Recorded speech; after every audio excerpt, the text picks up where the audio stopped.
Self-defense. We all know that this case in the state of Texas is a big news story right now, where a black kid stabbed a white kid, and allegedly, we don't know, did the black kid start it, did the white kid start it, did they have some history? Is this self-defense? Is that justifiable? What's going to happen in court? We don't know anything as of right now, and anything you hear on social media may or may not be true when people are claiming they know what happened or what the history was. Most of the time, they don't know what they're talking about. But let's talk about the legalities of this. I'm not a lawyer. I just play one on TikTok, but I'm going to explain to you what you need to understand. Number one, laws vary by state. In other words, claiming self-defense in the state of New York is not the same as claiming self-defense in Florida, Tennessee, or in Texas or in California. And this situation happens to be in Texas.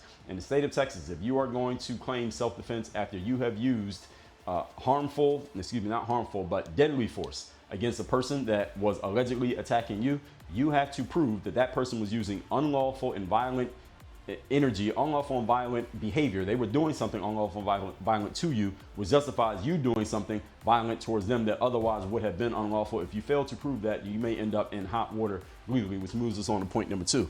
Even if you can prove your case, let's say that you can claim self-defense. You hurt somebody and you use deadly force against a person, even if they don't die, but you use deadly force, i.e. you pull out a gun and you shoot at somebody, even if they survive, you have used deadly force because that gun has the force to kill another person. You still have to go to court and defend yourself. You know how much it costs to retain a lawyer for a homicide case or a murder one case? You know how much it is? At least $100,000. Ask a lawyer. At least $100,000 on the table in cash for you to even get a lawyer to represent you, let alone do you even know if you're going to get off. You still may end up going to jail for life, even when you pay the lawyer $100,000. So that leads me to point number three. Your job in life is to prevent a worse outcome with the decisions that you make right now.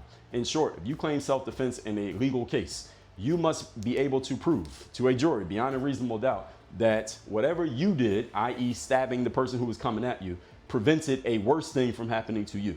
So if you were to come at me crazy and I pull out a gun and shoot you and you die, I have to prove to the court that what I did, shooting you, prevented something worse than that happening to me. In other words, if you weren't about to kill me, I can't justify killing you. And in many court cases, this is the way it ends up going. These are the cases that you don't hear about. Not the ones that you heard about on the internet. The ones you don't hear about where someone actually goes to jail is because they failed to prove this, because they over-responded to what someone else was doing to them. Do I think this is quote-unquote fair? Not really. But is the justice system fair? No, it ain't. Justice system is about what you can prove, not what's actually true. It's about how good of a lawyer you can hire and how well they can argue the case and how well the prosecution argues against you.